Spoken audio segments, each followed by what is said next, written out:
Kukuha ng buhangin sa 20 feet si Jimson.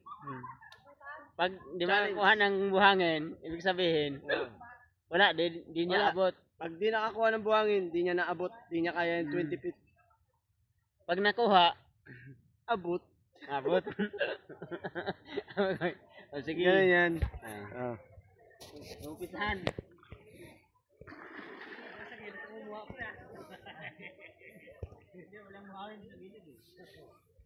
Kuha ng buhangin.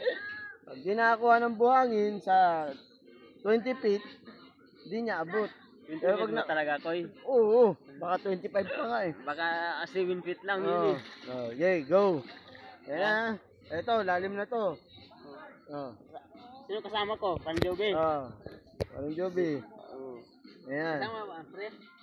Kasama ka? Dalawa sila kukuha ng buhangin. Pag may sa buhangin baba. na kukuha, Ito, sigurado to, malalim to rito eh. malalim talaga. Sige, umpisahan ko na. Okay. One. Dito ko eh. Harap. 1, 2, 3.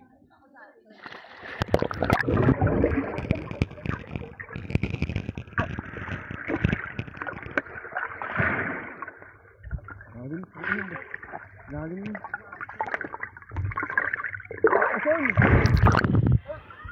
Ano?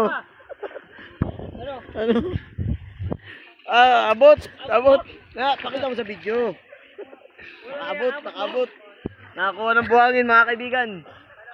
Success! Nabot mo? 20 feet.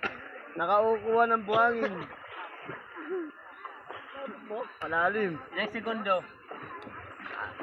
Ano? Malalaman sa segundo yun. Angat-angat mo. Tumisid. Hindi talaga kaya. Malalim talaga, di niya kaya. Bato. Lalim. Abot mo? Okay. Hindi ko alam, walang feet eh. Huwag naman 20 feet. At least naabot.